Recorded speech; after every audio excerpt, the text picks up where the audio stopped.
NHM ജീവനക്കാർക്കും ആശാപ്രവർത്തകർക്കും ശമ്പളത്തിനായി 55 കോടി രൂപ സംസ്ഥാന സർക്കാർ അനുവദിച്ചു. കേന്ദ്ര സഹായം മുടങ്ങുന്ന സാഹചര്യത്തിലാണ് സംസ്ഥാനത്തിന്റെ അടിയന്തര ഇടപെടൽ. വിവരങ്ങളുമായി ഷീജ ചേരുകയാണ്. ഷീജ, വീണ്ടും കേന്ദ്ര വിഹിതം വൈകുന്നു, മുടങ്ങുന്നു. എന്നാൽ ബന്ധപ്പെട്ട ആളുകൾക്ക് ഒരു ബുദ്ധിമുട്ടുണ്ടാകാതിരിക്കാൻ സംസ്ഥാനം വ്യത്യസ്തമായ സഹായം ഉറപ്പാക്കുന്നു. സംസ്ഥാന സർക്കാർ അങ്ങനെയാണോ ഇപ്പോൾ 55 കോടി ശമ്പളത്തിനായി അനുവദിച്ചിട്ടുള്ളത്?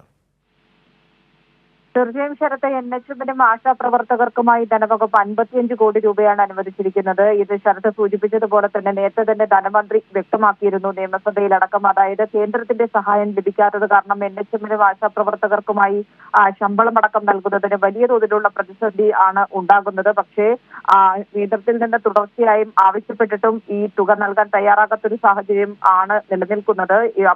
ഇവർക്ക് ശമ്പളം മുടങ്ങുന്ന ഒരു സ്ഥിതിയാണ്. ഈ ഒരു ഘട്ടത്തിലാണ് സർക്കാരിന്റെ അടിയന്തര ഇടപെടൽ വിഷയത്തിൽ ഉണ്ടായിരിക്കുന്നത്.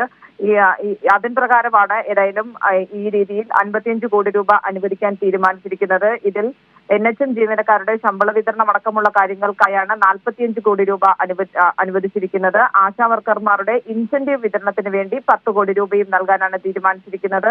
10,000-ൽ പരം ജീവനക്കാരാണ് സംസ്ഥാനത്ത് NHM-ന്റെ ഭാഗമായി പ്രവർത്തിക്കുന്നത്.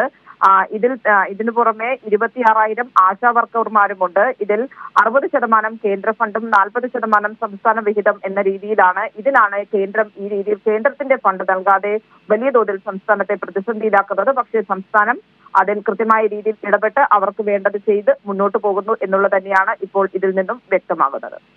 ശരി, ഷീജ സൂചിപ്പിച്ചതുപോലെ പതിവ് പോലെ കേന്ദ്ര വിഹിതം മുടങ്ങുന്നു. പക്ഷേ 10,000-കണക്കിന് NHM ജീവനക്കാർക്കും ആശാപ്രവർത്തകർക്കും അവരുടെ നിത്യ ജീവിതം വഴിമുട്ടാതിരിക്കാൻ സംസ്ഥാനം പണം കണ്ടെത്തുന്നു. അതിനായി 55 കോടി രൂപ സംസ്ഥാന സർക്കാർ അനുവദിച്ചു എന്ന വളരെ പ്രധാനപ്പെട്ട വിവരമാണ് ഇപ്പോൾ ഷീജ പങ്കുവച്ചത്.